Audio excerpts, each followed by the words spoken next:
último día vimos el intestino delgado y habíamos visto los movimientos del intestino delgado, que eran sobre todo segmentación durante la fase digestiva, es decir, en la fase postprandial, a veces peristaltismo, pero el peristaltismo es mucho más fuerte y mucho más frecuente durante el ayuno y en esas fases tan especiales que eran el complejo migratorio, porque sabéis que los complejos migratorios, que son contracciones fásicas de mucha amplitud, son movimientos peristálticos muy fuertes y de barrido.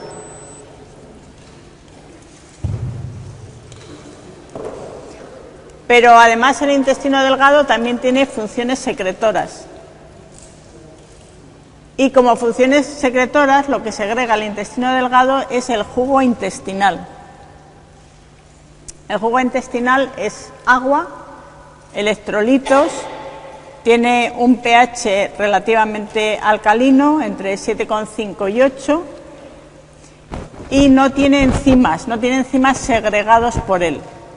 Contiene los enzimas que vienen segregados por el páncreas, pero los enzimas del intestino están unidos a las paredes de los enterocitos. Es decir, sí que tiene enzimas, pero no son enzimas libres en el jugo intestinal. Es decir, en las microvellosidades de los enterocitos se van a encontrar enzimas que van a romper sobre todo hidratos de carbono y péptidos. En la última digestión se va a encontrar en enzimas que se van a encontrar justamente en las vellosidades, pegadas a la membrana, proteínas enzimáticas que están aquí pegadas.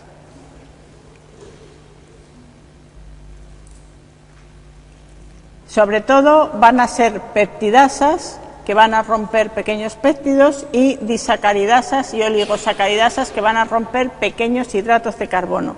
También hay alguna lipasa que está también unida, aunque la lipasa más importante es la lipasa pancreática,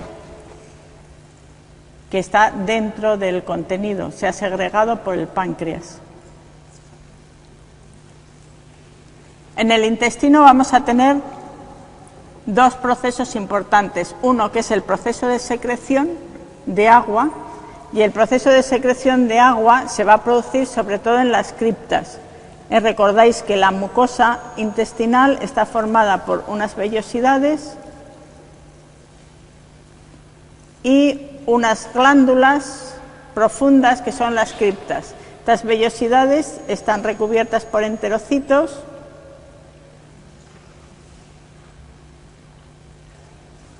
por un epitelio cilíndrico. Vamos a hacerlo deprisa. Y recordáis que este epitelio crecía a partir de las criptas, comenzaba su crecimiento, progresaba hacia arriba. Bien, pues las células epiteliales del fondo de las criptas son las células especializadas en secreción.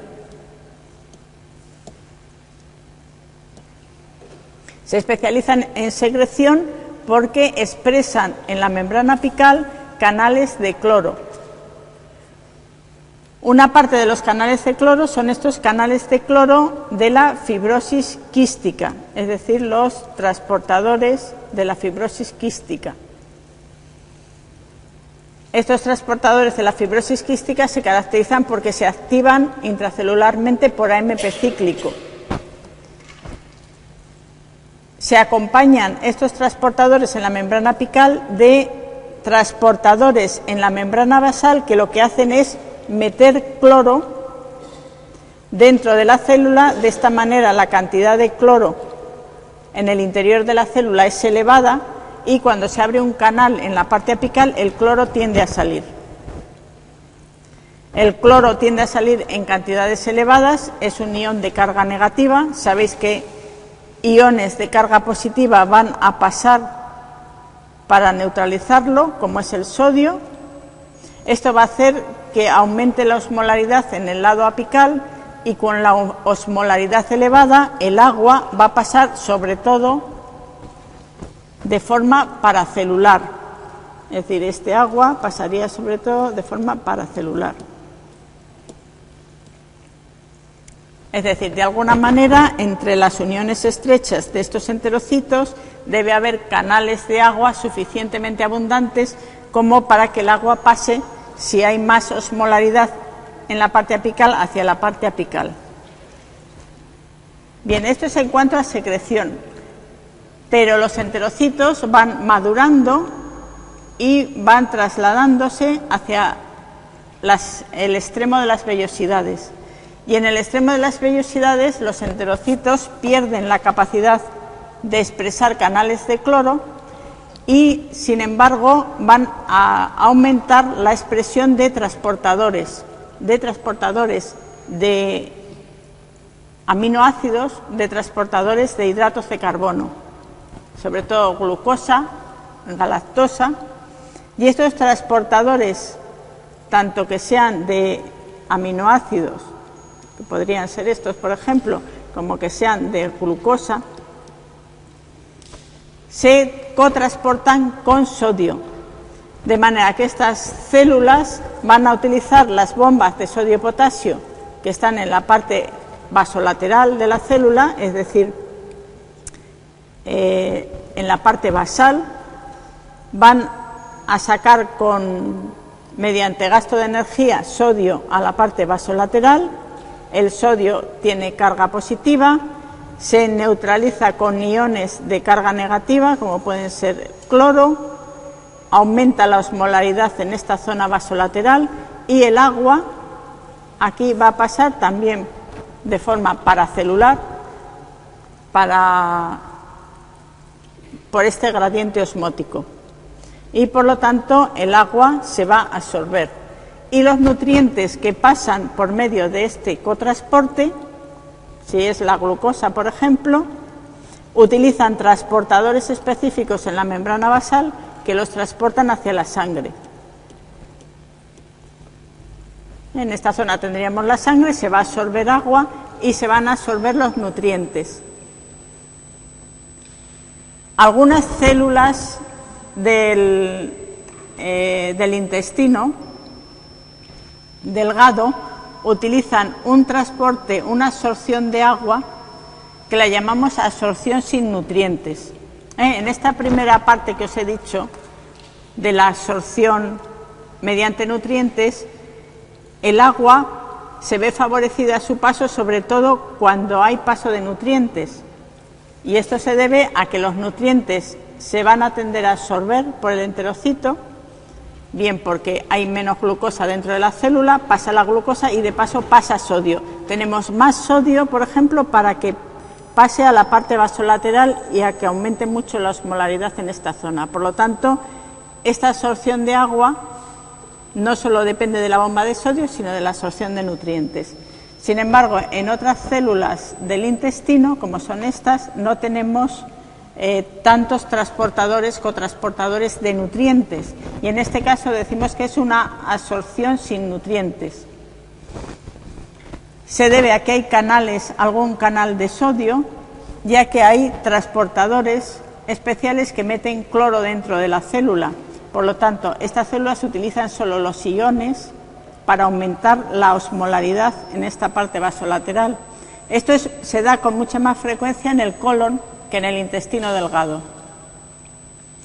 El intestino delgado, sobre todo, tiene células que aumentan el paso del agua por nutrientes, pero también tiene este otro tipo de células.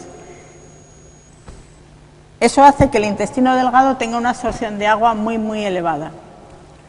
Si os dais cuenta, segregamos al día una cantidad de agua enorme. La parte de agua que nosotros tomamos, que ingerimos con la dieta, y la parte de agua que secretamos al interior pueden ser casi 7 litros. Esa absorción, casi la mayoría, se realiza por el intestino delgado. Y una pequeña parte se va a realizar por el intestino grueso, por el colon, y se va a hacer sobre todo sin paso de nutrientes. Va a deberse sobre todo a los iones y a la bomba de sodio-potasio en la membrana vasolateral. Sí.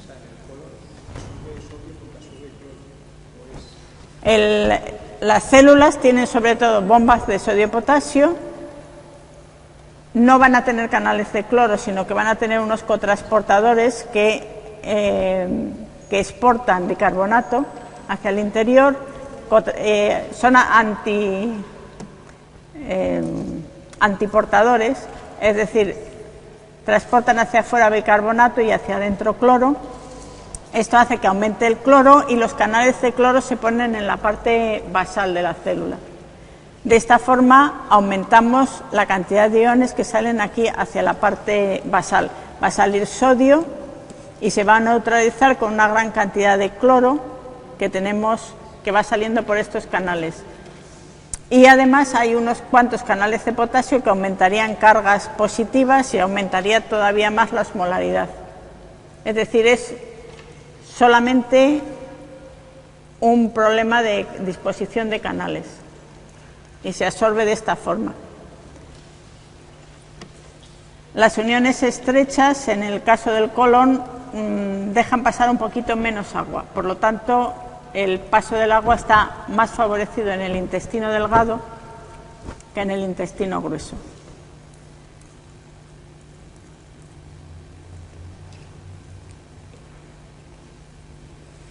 Si tenemos un defecto en la absorción de nutrientes, ¿qué es lo que va a pasar? Pues que la osmolaridad en el interior del tracto gastrointestinal va a aumentar. Esto va a hacer que el volumen del interior también sea elevado y que la tendencia, en lugar de absorber, sea a secretar. Es decir, cuando la osmolaridad es muy alta en el tracto gastrointestinal, la tendencia es a secretar agua, mientras que cuando hay una absorción de nutrientes grande, la osmolaridad va disminuyendo y predominan los procesos de absorción. Si no se degradan los nutrientes, si no se absorben, se van a quedar y eso va a hacer que aumente mucho la motilidad. Es decir, si tenemos un volumen muy grande que entra en una zona nueva de intestino, ese aumento de volumen repentino estimula los movimientos peristálticos y esos movimientos peristálticos van a hacer que progrese más rápidamente el contenido. Por ese motivo, algunos de los defectos de absorción se dan con diarreas. Se dan con diarreas por dos motivos: porque no se absorbe el contenido y no se digiere el contenido y hay paso de agua adentro, y también porque está acelerada la motilidad debido al aumento de volumen. Y tenemos lo que se llama la diarrea osmótica. La diarrea osmótica, al contrario que la diarrea secretora, la diarrea osmótica se debe primariamente a que hay una gran cantidad de nutrientes en el interior del intestino que no se absorben. La diarrea secretora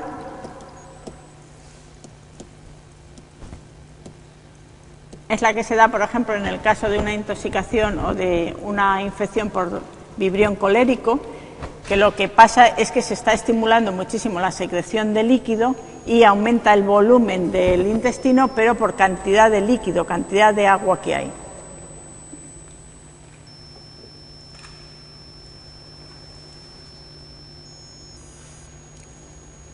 Bueno, y una vez que acabamos el intestino delgado, en el ilion tiene, sí.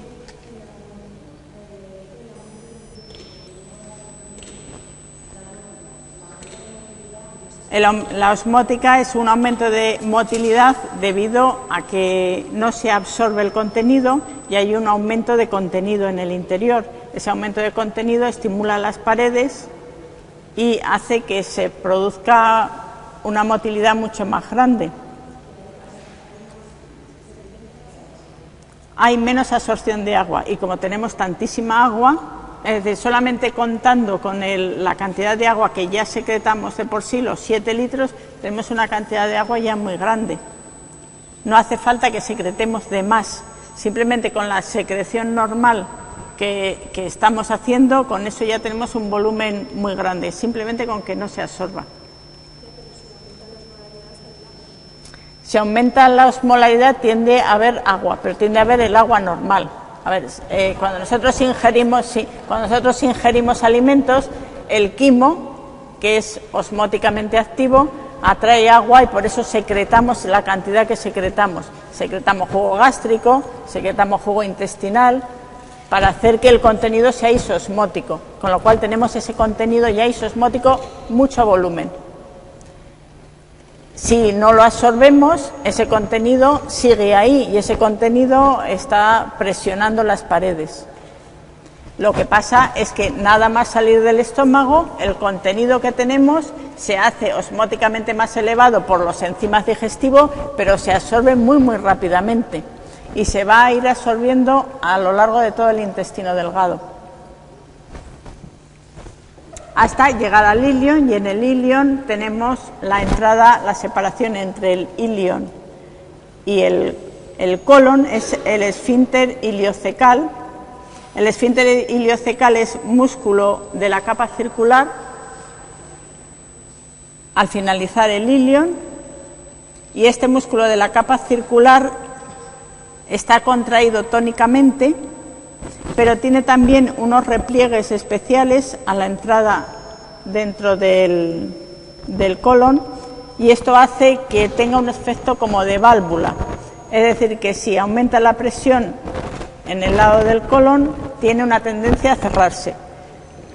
Pero además hay reflejos nerviosos, y estos reflejos nerviosos hacen que cuando aumenta la presión en el ilion se va a relajar el esfínter, pero cuando aumenta la presión en el ciego, lo que va a pasar es que se contrae el esfínter.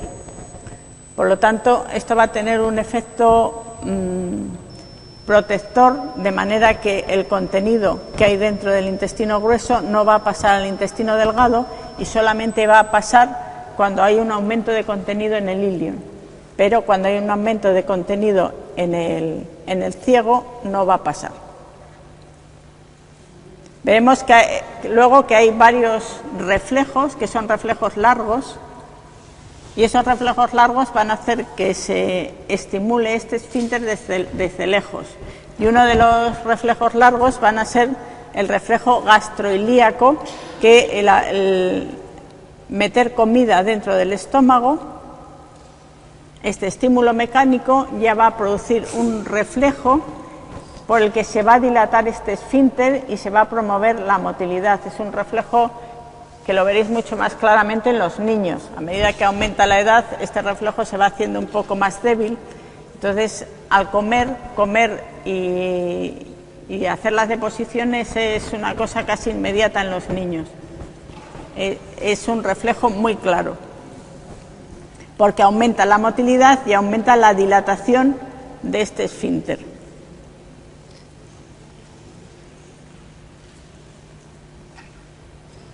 Bueno, seguramente en anatomía os han clasificado el intestino delgado el intestino grueso en muchas más partes de lo que vamos a clasificarlo en fisiología. El colon, en fisiología, tiene una parte ascendente, una parte transversa, descendente, que se continúa con el recto. Y el recto se continúa con el canal del ano. Bien, pues desde el punto de vista funcional lo vamos a clasificar simplemente en colon derecho, colon ascendente, colon izquierdo y recto.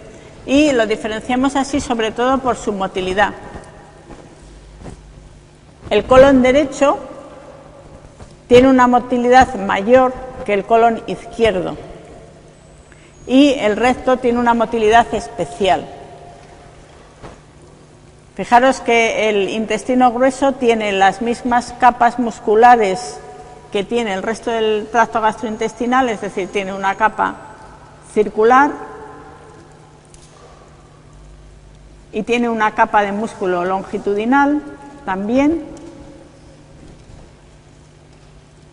Este sería circular y longitudinal. Sin embargo, la capa de músculo longitudinal es menos densa que en otras zonas del tracto delgado. Es una capa longitudinal que está a trozos, por lo tanto se nota que el intestino grueso no es una zona con una motilidad tan clara y no es una zona, por lo menos, que tenga un peristaltismo demasiado fuerte, excepto unos movimientos especiales que vamos a ver, que se llaman movimientos de masa, que sí que van a afectar a todo el conjunto del intestino grueso.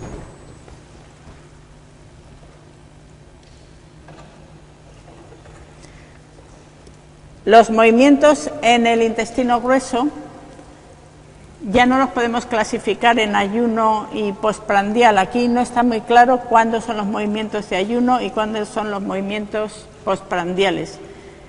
No hay un complejo migratorio claro, mientras que estómago e intestino delgado tenían un complejo motor migratorio en ayunas.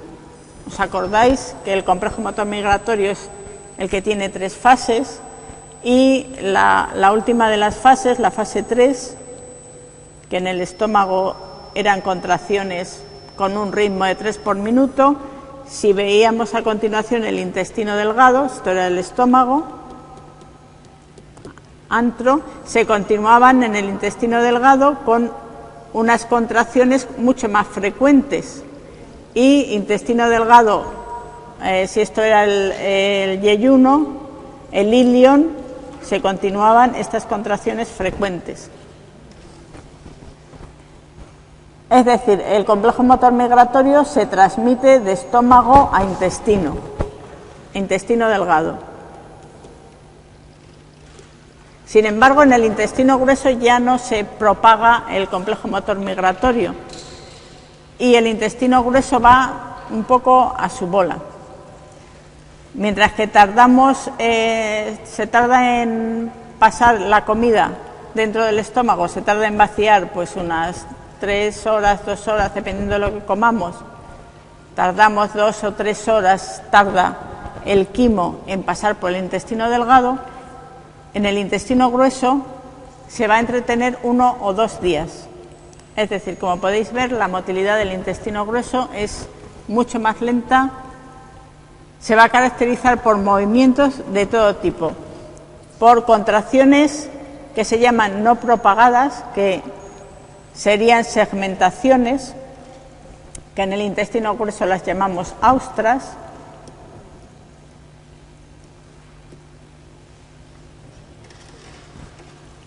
Son irregulares, son a ratos irregulares. Va a haber peristaltismo también, es decir, contracciones propagadas. Como veis, hay una serie de contracciones propagadas que podríamos casi decir que se parecen mucho al complejo motor migratorio. Sin embargo, no están relacionadas claramente ni con ayuno ni con comida, porque ya sabéis que una vez que el alimento, el quimo, entra en el intestino grueso, está durante mucho tiempo. Hay peristaltismo inverso. Este proceso que tenemos aquí quiere decir que el peristaltismo va desde la parte más distal hasta la parte proximal del intestino, es decir, tanto hay peristaltismo sentido hacia el ano como hay peristaltismo en sentido hacia el estómago o hacia el intestino delgado.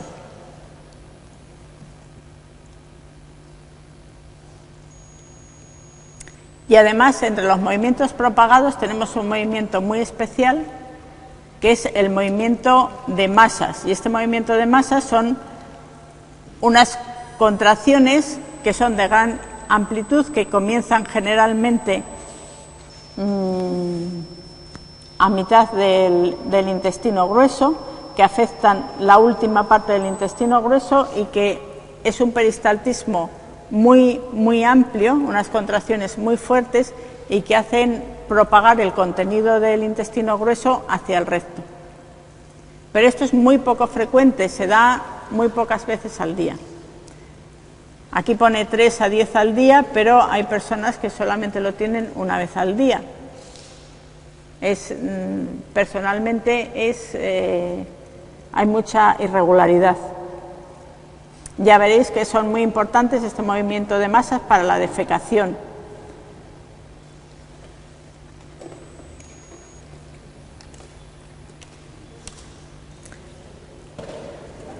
Bien, en general podemos decir que en el colon derecho, la parte ascendente del colon, tenemos que hay casi todos los tipos de contracciones porque es la parte que se mueve más. Entonces hay contracciones no propagadas y hay contracciones propagadas, hay peristaltismo bastante frecuente y hay peristaltismo inverso. Y en el colon izquierdo hay también contracciones no propagadas, hay peristaltismo pero no es tan fuerte como el peristaltismo habitual en el colon derecho, no suele haber peristaltismo inverso y a cambio de no tener peristaltismos tan potentes como el del colon derecho, está el movimiento de masas, que el movimiento de masas es un peristaltismo muy fuerte pero muy poco frecuente. Y tenemos la última parte del intestino grueso, que es el recto y ano, que en esta parte del intestino no tenemos prácticamente motilidad, excepto una motilidad refleja. Es decir, no tenemos contracciones segmentarias ni tenemos contracciones propagadas.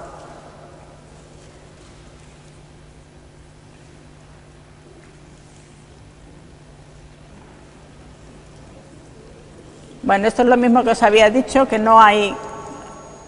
El complejo motor migratorio es independiente y no se sigue de los otros, y que hay contracciones menos abundantes.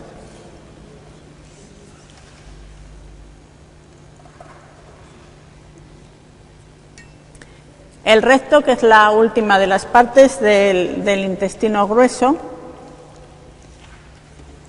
tiene muy poca motilidad, todavía menos motilidad que la última parte del intestino grueso, y se continúa con el canal del ano, que va a tener dos esfínteres: el esfínter anal interno, que es de músculo liso, y el esfínter anal externo, que es músculo estriado.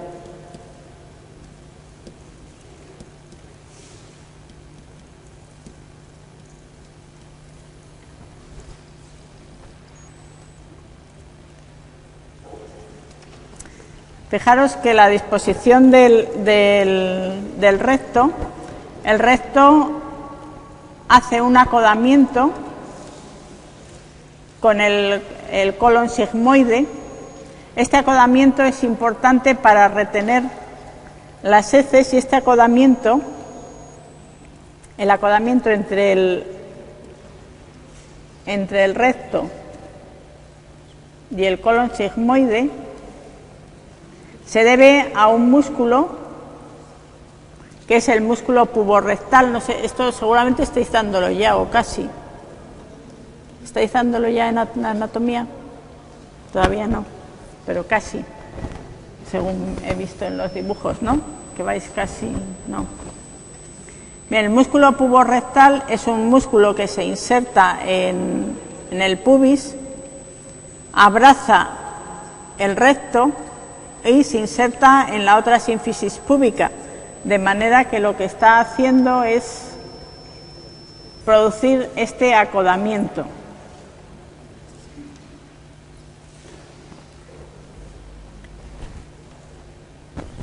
Este acodamiento es importante para evitar el paso directo del contenido del colon hacia el recto, porque el contenido del colon, cuando pasa al recto, el aumento de presión en el interior del recto va a producir un reflejo importante, que es el reflejo de la defecación.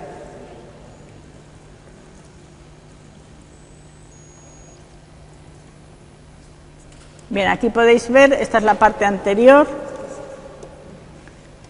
y esta es la parte posterior, y este es el ángulo. El acodamiento produce un ángulo que se llama ángulo anorrectal. Este ángulo anorrectal es una especie de válvula, de alguna manera, y en el reflejo de la defecación lo que se hace es disminuir este ángulo y permitir que las heces puedan pasar fácilmente hacia la última parte del recto.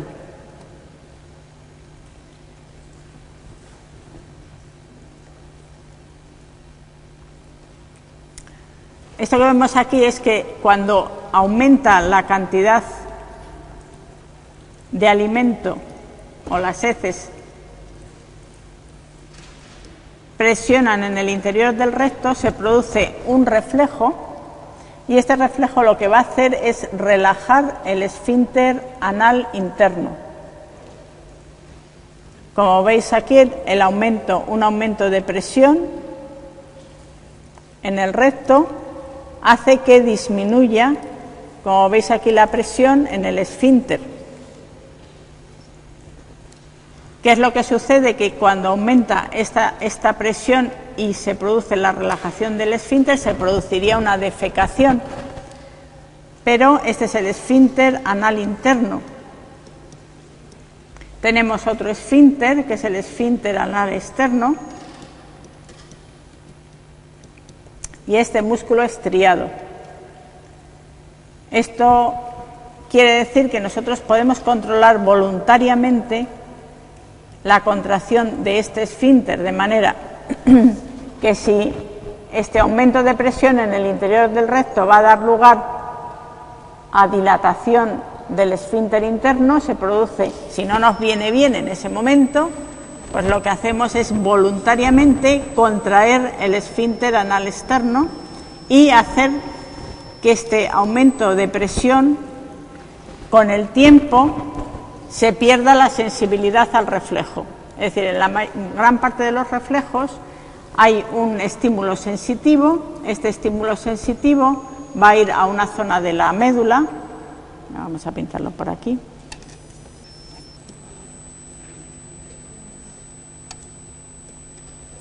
Este estímulo sensitivo va a entrar en la médula espinal,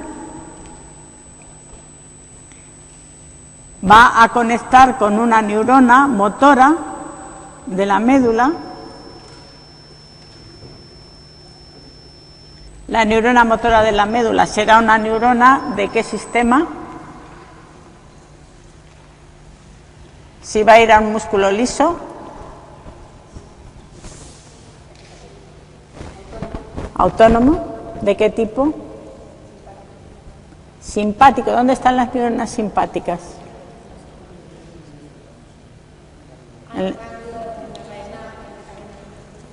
Bueno, pero las primeras. La médula torácica lumbar. Estas están en la zona sacra. Por lo tanto, en la zona sacra es el sistema cráneo-sacro. El sistema cráneo-sacro, ¿cuál es? El parasimpático. Por lo tanto, estas son neuronas parasimpáticas que están en el asta intermedio lateral de la médula y que tienen una segunda neurona que está dentro del sistema nervioso entérico y que es la que va a producir la relajación de este esfínter. De manera que esto es un reflejo parasimpático que tiene una neurona sensitiva que entra dentro de la médula, conecta por alguna interneurona con esta neurona parasimpática, y esta neurona parasimpática produce relajación del esfínter por medio de algún neurotransmisor que será inhibidor. Bien, pues este reflejo, como la mayor parte de los reflejos, depende de la información sensitiva. Y con el tiempo, este aumento de presión lo que va a hacer es desensibilizar esta sensación. Se va a perder esta sensación y se va a perder el reflejo. De manera que es una cosa que se nota, que si tenéis la urgencia de defecar, pero resulta que no os viene bien, pues lo inhibís. ¿Lo inhibís de qué manera? Pues estimulando a una neurona motora del sistema nervioso somático que va a ir al esfínter anal externo y que va a producir la contracción del esfínter anal externo. Y esta orden va a venir de vuestro cerebro. de la parte superior del cerebro va a venir la orden de informar a esta neurona para que se contraiga. Y al cabo del tiempo notáis que ya no tenéis esa urgencia. Y no tenéis esa urgencia, ¿por qué? Pues porque se ha desensibilizado el reflejo. Suele ocurrir que cuando tenemos el contenido en el interior del recto, este contenido que tiene una parte de líquido, como la zona del recto todavía se absorbe una gran cantidad de agua con el tiempo y el contenido del recto se concentra, disminuye la presión sobre las paredes y por lo tanto disminuye esa urgencia de defecación. Aunque esto es un problema importante, porque fijaros que la constipación, que se llama, o estreñimiento, es una cosa muy frecuente y sobre todo muy frecuente con la edad. Y curiosamente hay una gran cantidad de ingresos hospitalarios debido a eso, debido a una insuficiente defecación. ¿Por qué? ¿Qué sucede? Que cuando esto se compacta ya no estimula el recto. Y los movimientos de masa, que son los que ayudan a que aumente el contenido dentro del recto, son muy infrecuentes, algunas personas una vez al día. Y esa vez al día no en todas las personas es a la misma hora. En algunas personas suele ser a unas horas que no vienen bien. Y entonces, como no vienen bien, se inhiben constantemente y da lugar a una retención y una falta de defecación, que es lo que se llama clínicamente constipación y que es lo que produce muchas veces una gran dificultad. O sea que esto es un problema que, aunque veáis que no os parece tanto problema, es un problema importante. El otro problema es el contrario. Las personas que no tienen control, que pierden el control voluntario del esfínter anal externo, lo que tienen es una defecación automática. Quiere decir que cuando pasa contenido al interior del recto, se produce una relajación del esfínter externo y una defecación automática.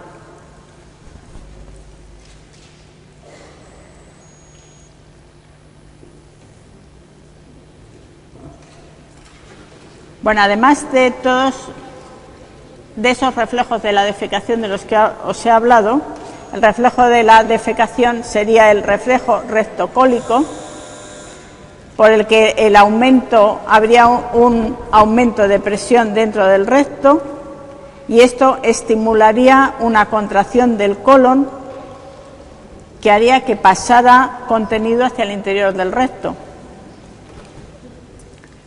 Es el procedimiento que se utiliza habitualmente pues con los supositorios de glicerina o con otras serie de estímulos que son estímulos de presión en el interior del canal rectal, que hace que haya un movimiento del intestino y pase contenido hacia el recto, y eso iniciaría todo el reflejo de la defecación, que serían movimientos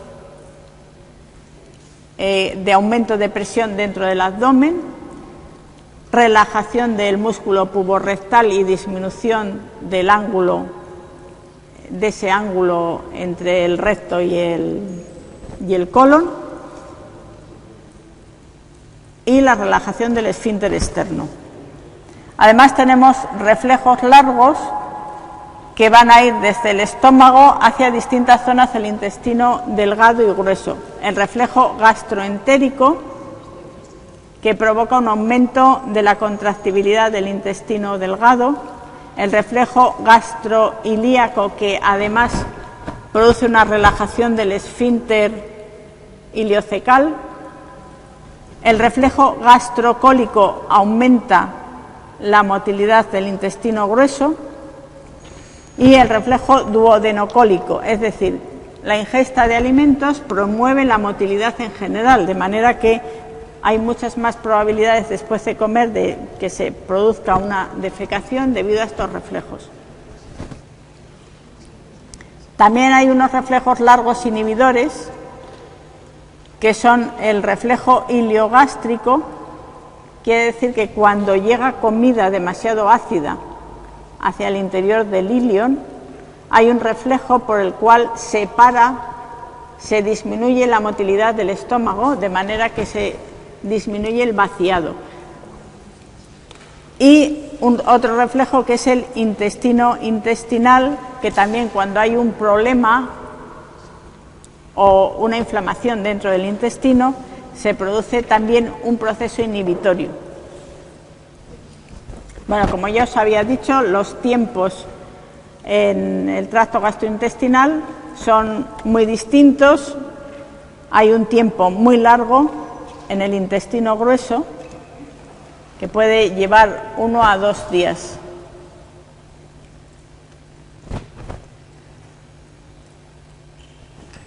Bueno, y por último os quería hablar de las bacterias del tracto digestivo. Que las bacterias del tracto digestivo son muy abundantes, tantas que hay más bacterias en el tracto digestivo que células tenemos en el cuerpo, por lo tanto son mayoría, si os dais cuenta. Van disminuyendo las bacterias según el tracto gastrointestinal a medida que van hacia el colon, hacia el intestino grueso. Pero eso no quiere decir que solo haya bacterias en el intestino grueso. Fijaros que hay pocas bacterias en el estómago, pero no es que no haya ninguna. En algunas personas no hay ninguna bacteria, pero en otros tienen bacterias. ¿Cuál es la bacteria más típica del estómago? El Helicobacter es la bacteria más típica que puede haber en el estómago. Es una resistente, bien adaptada a vivir en el estómago. El yeyuno puede tener también bacterias, aunque menos. El ilion empieza ya a tener una cantidad abundante de bacterias. Fijaros que estos son número de bacterias por gramo de contenido de quimo, digamos. Y el ciego ya tiene una cantidad de bacterias importantes. Y de estas bacterias, las bacterias anaerobias se encuentran únicamente en los últimos tramos del intestino delgado y en el intestino grueso.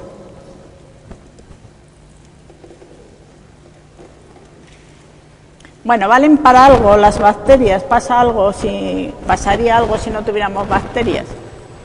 Pues sabemos que se puede vivir sin bacterias y sin gérmenes, y lo sabemos porque hay unos animales de experimentación que precisamente se crían en ausencia de gérmenes. Como para algunos tipos de experimentación el que haya un tipo de gérmenes u otro es una complicación importante porque da una variabilidad enorme en los resultados, pues hay unas cepas de ratones que las crían en ausencia de gérmenes. Es muy difícil porque nada más nacer, el pasar por el conducto del parto ya hace que tengas bacterias dentro del tracto gastrointestinal. Entonces, para criar estas cepas de ratones, lo que se hace es que se hace cesárea estéril a las madres, se sacan las crías en condiciones de esterilidad completa, se las colocan en unas jaulas en las que todo se esteriliza el pienso, se esteriliza la paja en la que duermen, están en condiciones completas de esterilidad. Bueno, y estos ratones o ratas, dependiendo de lo que sean, viven normalmente, se reproducen, parece que no hay demasiado problema en la vida y solamente hay unas diferencias curiosas. Y las diferencias son que hay menos movilidad intestinal. ¿Cuál diríais de estos intestinos que es el libre de gérmenes?